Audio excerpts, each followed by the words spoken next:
오늘 우리에게 주시는 하나님 말씀 봉독합니다. 자, 우리 창세기 6장 1절부터 22절까지를 봉독하겠습니다.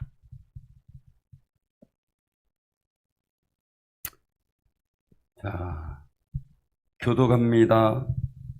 사람이 땅에 번성하기 시작할 때에 그들에게서 딸들이 나니 하나님의 아들들이 사람의 딸들의 아름다움을 보고 자기들이 좋아하는 모든 여자를 아내로 삼는지라.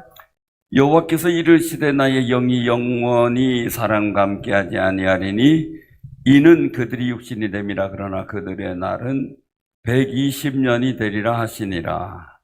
당시에 땅에는 네피림이 있었고 그 후에도 하나님의 아들들이 사람의 딸들에게로 들어와 자식을 낳았으니 그들은 용사라 고대의 명성이 있는 사람들이었더라. 여호와께서 사람의 죄악이 세상에 가득함과 그의 마음으로 생각하는 모든 계획이 항상 악할 뿐임을 보시고 땅 위에 사람 지으셨음을 한탄하사 마음에 근심하시고 이르시되 내가 창조한 사람을 내가 지면에서 쓸어버리되 사람으로부터 가축과 기는 것과 공중의 새까지 그리 하리니 이는 내가 그것들을 지었음을 한탄함이니라 하시니라. 그러나 노아는 여호와께 은혜를 입었더라. 이것이 노아의 족본이라. 노아는 의인이요 당대 완전한 자라. 그는 하나님과 동행하였으며 세 아들을 낳았으니 셈과 함과 야벳이라. 그때에 온 땅이 하나님 앞에 부패하여 포악함이 땅에 가득한지라. 하나님이 보신즉 땅이 부패하였으니 이는 땅에서 모든 혈육 있는 자의 행위가 부패함이었더라. 하나님이 노아에게 이르시되 모든 혈육이 있는 자의 포악함이 땅에 가득함으로 그 끝날이 내 앞에 이르렀으니 내가 그들을 땅과 함께 멸하리라. 너는 고페르 나무로 너를 위하여 방주를 만들되 그 안에 칸들을 막고 벽청을 그 안팎에 칠하라. 내가 만들 방주는 이러하니 그 길이는 300규빗, 너비는 50규빗, 높이는 30규빗이라. 거기에 창을 내되 위에서부터 한 규빗을 내고 그 문은 옆으로 내고 상중하 3층으로 할지니라. 내가 홍수를 땅에 일으켜 무릇 생명의 기운이 있는 모든 육체를 천하에서 멸절하리니 땅에 있는 것들이 다 죽으리라. 그러나 너와는 내가 내 언약을 세우리니 너는 내 아들들과 내 아내와 내 며느리들과 함께 그 방주로 들어가고 혈육 있는 모든 생물을 너는 각기 암수 한 쌍씩 방주로 이끌어들여 너와 함께 생명을 보존하게 하되 새가 그 종류대로 가축이 그 종류대로 땅에 기는 모든 것이 그 종류대로 각기 둘씩 네개로 나아오리니 그 생명을 보존하게 하라. 너는 먹을 모든 양식을 네개로 가져다가 저축하라. 이것이 너와 그들의 먹을 것이 되리라. 노아가 그와 같이 하여 하나님이 자기에게 명하신 대로 다 준행하였더라. 아멘. 오늘 이 말씀을 통해 같이 은혜를 나누고자 합니다. 주의 이름으로 환영합니다. 또한 주의 이름으로 축복합니다. 우리가 살아가는 세상은 참 다르다라는 그런 것들을 많이 느낄 때가 있어요. 그래서 오늘 여기 말씀해 보면 사람이 땅 위에 번성하기 시작할 때에 그들에게서 딸들이 나니, 그 다음에 2절은 뭡니까?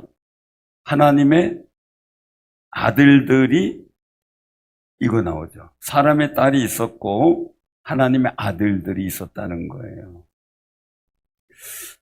이 일러송에서 보면은 이걸 가지고 이단들은 달리 얘기하는 여러 가지 방법들이 있는데 더 중요한 것은 하나님의 역사의 중심, 즉 성경의 중심은 하나님의 아들들에 관계된 일에 중점이 돼 있어요.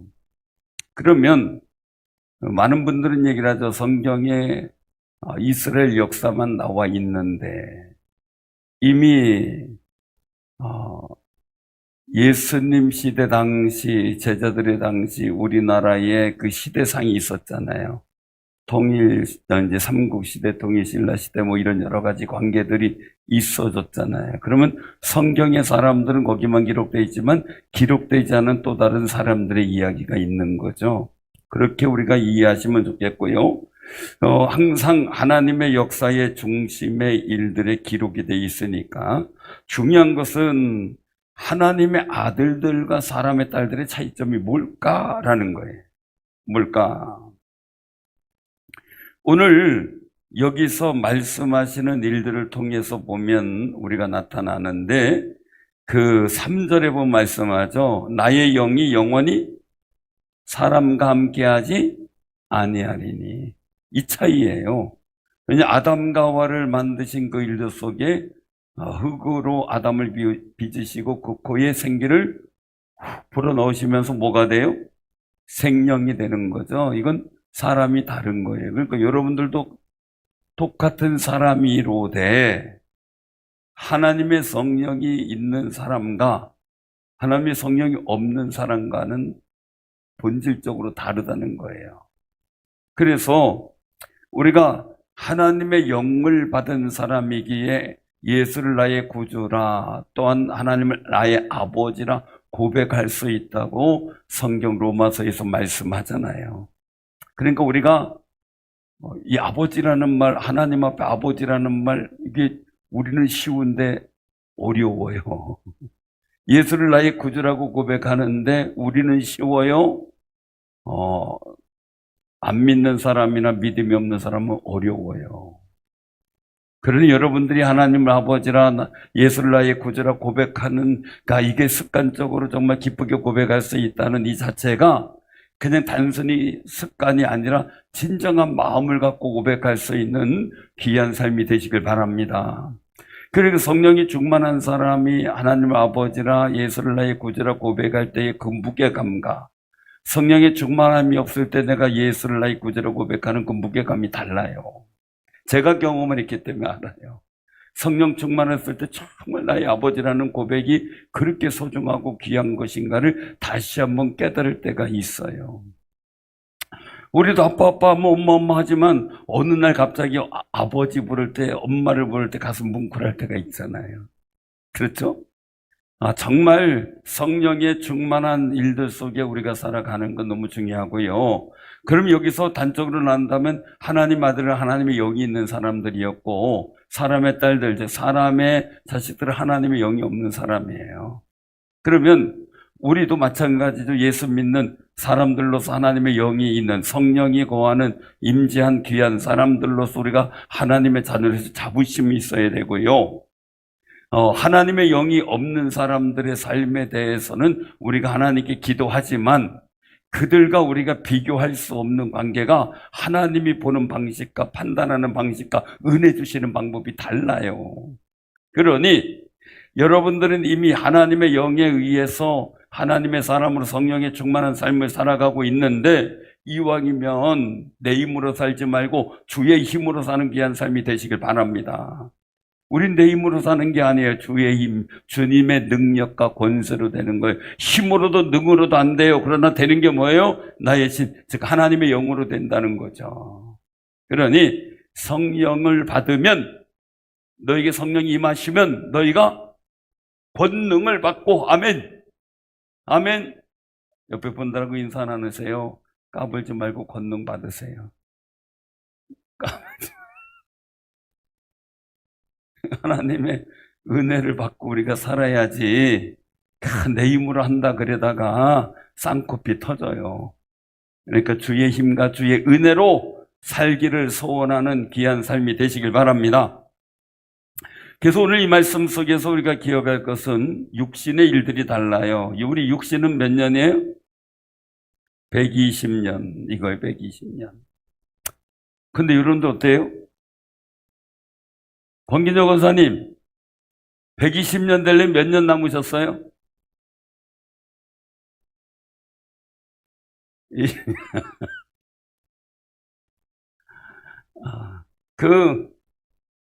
그래서 그런 얘기를 하죠. 그 서울대 이완기 교수님 같은 경우는 그런 얘기를 해. 그분이 의학적 지식으로 하는 것은 소나 이런 다른 짐승들에게는 비타민C를 생성하는 기관이 있대요. 그래서 그들 스스로 비타민C를 몸에서 만들어내는데 우리 사람 몸에는 비타민C를 만드는 그런 기관이 없대요. 그래서 요때 그분의 학설에 보면 요때 120년이 된다라는 이때에 비타민C를 만드는 그 일들이 우리 기관이 없어지는 상황이 퇴화되어져 버린 상황이 아니었겠느냐 이렇게 얘기를 하세요. 그래서 어떻게 해요? 비타민C를 많이 먹으라고 얘기를 해요. 근데 체질에 따라 다르지만 너무 하루에 과다로 많이 먹으면 신장이 망가질 수 있다는 거 아셔야 돼요. 근데 하루에 1000ml죠. 1000ml를 먹을 경우 우리가 소화나 이런 일들도 잘 되지만 우리의 혈관이나 이런 부분들이 부드러워져서 굉장히 혈관으로 인한 질병이나 이런 것들을 예방할 수 있다는 이야기를 합니다. 그러나 뭐든지 만들어진 것이 과하게 들어오면 몸은 또 다른 부작용을 낼 수 있으니 조심은 해야 되겠죠. 자, 그런 일들 속에서 의학적인 상황들도 그렇게 나오지만 우리가 건강관리 잘 해가지고 120년 살면 앞으로 몇 년들 남으셨어요? 범장님이 몇 년 남으셨어요? 예? 많이 남으셨어요. 자, 우리가 정말 건강관리 잘해서 주님 부르실 그날까지 강건하길 바랍니다. 병말제 틈타지 못하도록 기도하고, 그러니까 병을 두려워하지 말고요, 자신 있게 담대하게 우리가 살아가야 되겠죠. 자, 이런 일들 속에서 그 당시의 땅에는 네피림이라고 하는 이 장부라는 의미의 장부들이 있었어요. 이 장부들이 누구와 누구를 통해서 이루어져요? 하나님의 아들들이 사람의 딸들의 아름다움을 보고 아내로 삼았어요. 그래서 그 속에서 나타나는 현상들이 뭐예요? 하나님의 영이 있는 사람과 하나님의 영이 없는 사람과의 결합이 이루어져서 나타나는 게 그 땅의 네피림, 또 용사라고도 하고, 명성이 있는 사람들이 태어나기는 해요. 제가 이걸 가지고 그렇게 말씀을 드렸죠. 세상에는 신분주의적 사고를 통해 하나님만 바라보고 있는 사람들이 있어요. 이게 하나님의 영이 있는 사람이라고, 하나님 아들들이라고 할 수가 있겠죠. 그런 세상적 인본주의 사고를 갖고 살아가는 사람들도 있잖아요.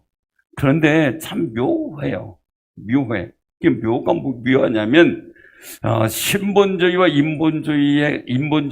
인본주의에다 신본주의를 포장한 사람들이 굉장히 그럴듯한 사고를 갖고 이야기를 하고 말을 참 잘해요. 그걸 제가 많이 느껴요. 아, 그렇구나. 그걸 느껴요. 그래서 그 사람들이 인기도 있고 여러 가지 일들을 하는 걸 보게 돼요. 그래서 간혹가다 이렇게 느껴요. 저 사람이 어떤 사람인가 이렇게 보면은 말 잘하는 사람들의 어떤 일들이나 또한 인기를 끄는 사람들의 일들을 보게 되면 항상 신본주의적 사고도 있는데 인본주의적 사고가 중심이 되는 사람들이 많구나라는 것을 제 개인적으로 살펴보면서 느낄 때가 참 많아요. 자, 그런데 중요한 거예요. 그들이 만들어가는 세상은 용사도 있고 명성이 있는 사람들도 있고 네피림처럼 장부 같은 사람도 있는데 그들의 세상이 어떠냐라는 거죠. 신본주의는 하나님의 거룩한 뜻을 따르는 사람들이에요. 인본주의는 하나님을 의식하지 않고 자꾸 인간적인 계획과 뜻에 따라 살아가는 사람들이에요. 그런데 신본주의 포장 통해서 인본주의 중심이 된 사람들이 그럴듯하게 하는데 그 마음속에 계획은 어떠냐라는 거예요. 어떠냐. 자, 노아는 대신 9절에 보면 노아가 있어요. 8절에 보면 노아는 어때요? 하나님께 은혜를 입었다. 자, 그럼 노아는 어떤 식으로 은혜를 입었느냐? 9절에 보면은 의인이요 9절 한번 봉독하시기 바랍니다. 8절 9절 시작. 그러나 노아는 여호와께 은혜를 입었더라. 이것이 노아의 족보니라. 노아는 의인이요 당대 완전한 자라. 그는 하나님과 동행하였으며, 아멘. 자, 동행하였으며 이 말은 뭡니까? 에녹이 동행하고 동행했다라는 이야기는 하나님의 말씀에 합당한 삶을 살았다는 거죠. 마음의 계획이나 모든 게 하나님의 말씀과 합당한 삶을 살았어요. 그 증거가 어디가 나오냐면 마지막 절에 말씀하고 있죠. 22절에 보면 노아가 그와 같이 하여 하나님이 자기에게 명하신 대로 다 준행하였더라. 그러니까 신본주의적 신앙 속에서 하나님의 말씀 따라 하나님 명하신 대로 살아가는 삶을 살았다는 거죠. 그런데 사람들은 여기서 네피림이나 용사나 명성이 있는 사람들은 어땠어요? 여호와께서 그들의 마음을 보는데 죄악이 가득하고 그들이 사는 세상이 죄악이 가득하고 마음으로 생각하는 모든 계획이 어때요? 악해요. 자, 여러분들이 하루하루 살아오면서 마음의 계획이 선했어요? 악했어요? 저건 내 죽여버릴 거야. 이러고 살아요? 아침에 눈을 딱 뜨고 가족을 딱 볼 때, 나의 사랑하는 가족이요. 하나님 은혜 감사합니다. 이래요. 하면서 한숨을 쉬어요.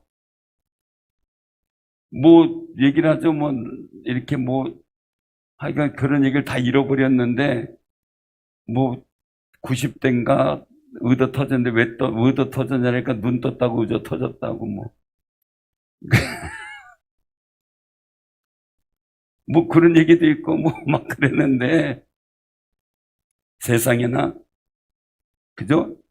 마음의 눈을 딱 떴을 때 감사와 찬송이 넘치느냐, 미움과 증오와 아니면 한탄과 염려와 근심이 내 마음에 치솟아 오르느냐라는 거예요.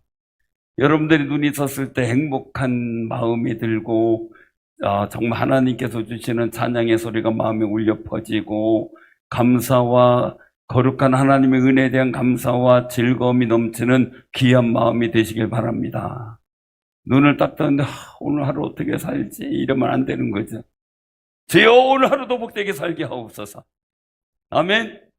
자, 그런 고백이 막 터져 나와야 되겠죠. 그래서 하루를 고백할 때요, 내 마음에 악한 생각이 드는 걸 경계해야 돼요. 그것은 내 인생을 좀먹는 것만이 아니라 다른 사람의 인생까지 망가지게 하는 역할을 할 수 있기 때문에요.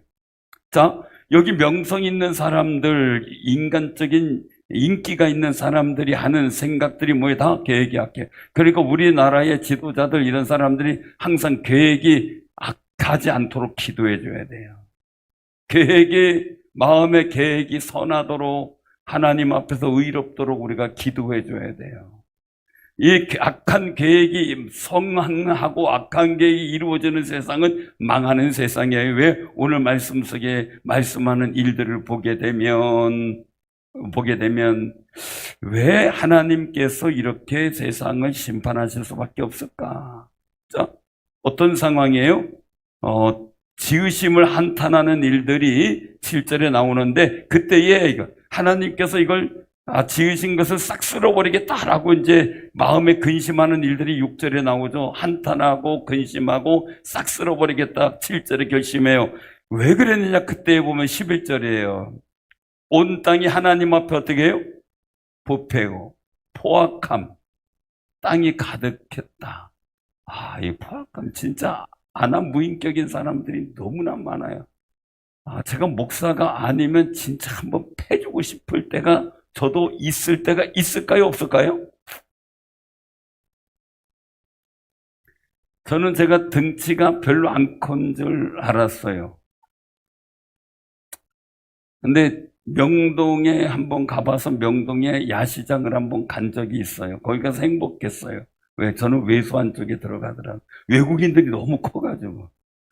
근데 사진 찍을 때 이렇게 이제 뭐 행사 마치고 사진을 찍는데 보면 사진 찍어가지고 보내온 거 보면 내가 등치가 있긴 있네 이 생각이 들어요. 사진 속에서 보면 그렇구나 그냥 그 생각을 해요. 근데 사람이 성질대로 살 수가 있는 건 아니잖아요. 체면도 있고 그죠. 내가 지켜야 될 것도 있고 품위도 있고 그렇잖아요. 그러면 우리가 하나님의 영을 모시고 하나님의 자녀들답게 사는 일들 속에 품위 있게 살아야 되겠죠. 그래서 우리 부목사님 있어서 저는 그래도 좋아요. 제가 그래도 우리 부목사님이 저보다 더 키가 크고 그래가지고 그래도 이제 그런데 지금 굉장히 중요한 일들을 말씀을 하시는데 혈육으로 살면 안 된다는 거예요. 여기 보면 말씀하잖아요. 그 12절에 보니까 땅이 부패했는데 뭐예요? 왜 이유가 뭐예요? 혈육 있는 자의 행위가 부패했다. 혈기 가지고 살면 안 돼요. 내가 인간적인 감정 가지고 살면 안 돼. 우리는 영적 품위가 있어야 돼요. 그래서 오늘도 이제 책을 읽으면서 우리 같이 목사님들 나누는 그 이야기 속에서 기록되어지는 부분을 보는데 욥이 모든 재산이 다 날아가고 가족이 다 죽고 자녀들이 죽었죠. 자기는 완전히 건강을 잃었을 때 주신 자도 여호와시요 취하신 자도 여호와시니 여호와만 찬송을 받으실지니다 고백을 하잖아요. 이게 다 몸부림치다가 어쩔 수 없이 나온 고백일까? 아니면 그의 습관화된 감정의 고백일까? 이거예요. 그걸 이제 제가 이제 그 책을 읽으면 곰곰이 그게 이제 생각이 들더라고요. 사람마다 보면 이렇게 스스로 터져 나오는 게 있어요. 여러분들도 보면은 어느 순간 어떤 상황이 되면 확 감정이 살아나는 게 있잖아요. 그죠? 그때 부드러움이냐 이건데 다윗도 보면은요. 그 얼마나 대단한 거예요. 골리앗 앞에도 쫓아가고 사자나 곰한테도 대들 정도의 아주 저돌적인 사람이잖아요. 그럼에도 불구하고 사울왕 앞에서 자기를 낮추면서 사울왕을 보호하면서 피해가면서 그 몸부림치는 내용들이 시편에 나오잖아요. 그 나는 죽게 됐고 힘들고 어려운데 그런데 그의 고백은 뭡니까? 그래도 나는 말씀 따라 살고 하나님 보고 의지하고 하나님의 구원을 바란다는 고백을 하잖아요. 그 일들 속에 수많은 갈등이 있지만 그의 다윗의 마음에 맞는 이 품위의 고백을 신앙 안에서 나가는데 그 품위 있는 고백이 하나님 마음에 드는 거예요. 너무너무 귀한 거. 그러니 욥도 이렇게 가만히 보면서 어떻게 그 상황에서 주신 자도 여호와시요 취하신 자도 여호와 하나님만 찬송을 받으실 분이라는 고백이 터져 나왔을까? 늘 그러고 살았다는 거예요. 하나도 이상하지 않게 늘 어떤 상황에서도 주신 자도 여호와시요 취하신 자도 여호와시요. 왜 그도 살아오면서 늘 승승장구만 했겠어요? 잃어버릴 때도 있고 삶의 시련을 겪을 때도 있었겠죠. 그때마다 그런 고백을 하면서 살아나온 그 고백이 하나님 마음에 정말 감동을 주는 고백이었어요. 그 여러분들은 힘들고 어려울 때 난관가 있을 어려울 때 어떤 고백을 하느냐, 혈육 있는 감정의 고백을 하느냐, 정말 내 신앙 안에서 정제되고 습관화된 신앙의 고백을 하면서 사느냐라는 거예요. 사랑하는 성도님들, 그냥 터져 나오는 고백들이 그냥 감사와 찬송이 넘치는 고백이 되는 귀한 삶이 되시길 바랍니다. 그게 신앙의 품이 있는 고백이죠. 내 가는 길 내가 알지 못하나 그가 하시는 하나님이 하시는 내가 이 길을 다 간 후에는 정금같이 나오겠다. 이 고백의 일들이 정말 정제되고 늘상 그렇게 살았다는 거예요. 욥은 늘상 그 상황 속에 그런 고백을 할 수 있었다는 거는. 그러니 여러분들이 지금 살아가는 상황 속에 품이 있는 고백을 하는 표현을 하는 그런 신앙의 표현을 하는 훈련을 하시길 바랍니다. 그런 고백이 하나님의 마음을 감동시켜주는 거죠. 그래서 혈육 있는 자의 행위가 부패했다. 자, 그러면 노아의 심정을 한번 보자고요. 노아는 어땠을까? 하나님이 보시기에 부패하고 포악함이 가득해서 결국은 땅이 부패하니까 어떻게 돼요? 문제는 혈육 있는 그 땅에 사는 모든 사람의 행위가 부패했어요. 그러니까 땅도 부패했어요. 이것을 개역성경 폐괴라는 말이 나와요. 망했다, 멸망하게 간다, 이것을. 그래서 혈육 있는 자의 모든 행위가 폐괴했기 때문에 망가지는 행동과 망가지는 말과 망가지는 생각을 갖고 있었기 때문에 땅도 망했다, 이겁니다. 땅도. 다만 여러분들이 기억할 것은 여러분들이 있는 삶과 여러분들의 생활의 현장, 삶의 현장은 복이 있어지길 바랍니다. 왜요? 여러분들이 복이 있는 사람이기 때문에. 아멘. 그러니까 우리는 소망을 해야 돼요. 다른 데는 어떨지 몰라. 그러나 내가 살아가는 삶의 현장에 내 영역, 영적 영역이든 육적 영역이든 주여 이 영역은 하나님 나로 인하여 복되게 하옵소서. 그게 우리가 가져야 될 기도의 목표예요. 세상의 사람들의 영역은 자꾸 폐괴하고 부패하고 자꾸 망가지지만 그래도 우리 믿음의 사람들이 살아가는 현장이 하나님 앞에 복될 수 있도록 기도할 수 있는 힘, 그것은 우리에게 있다는 거죠. 정말 소망 갖고. 자, 그러면 노아의 심정이에요. 다 망가져요. 땅도 망가지고. 그런 속에 노아만 신앙 지키고 있어요. 노아만. 그래서 노아는 당대 완전한 자예요. 의인이에요. 하나님이 동행하는 사람이에요. 그 어떤 상황에서도 정말 하나님의 말씀대로 준행한다는 거예요. 제가 여러분들에게 만약에 얘기를 해서 자, 우리 세상에 종말이 오니까 우리 남산 꼭대기에 갔다가 배를 만듭시다. 그리고서 여러분들에게 자, 나무 하러 갑시다. 막 그러면 어떻게 될까요?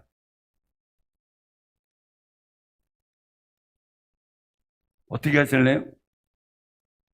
자, 나무하러 갑시다. 오늘부터 막 그러면 어떻게 하실래요?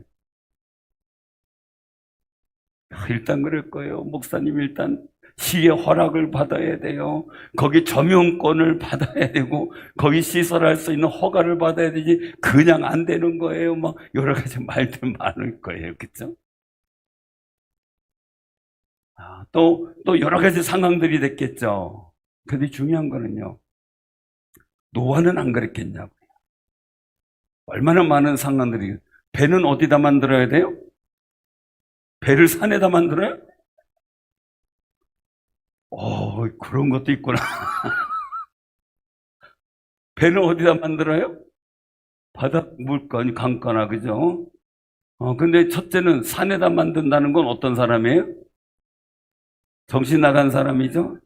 그 신앙은 가끔 정신 나갈 때도 있어야 돼. 그러니 욥이 정신 나갔으니까 재산 다 그냥 갈취당하고 부도 나고 그리고 또한 자연재해로 자녀들이 다 죽고 그랬는데 주신 자도 여호와시오 취하신 자도 여호와시니 이 정신 나간 소리 하고 있어.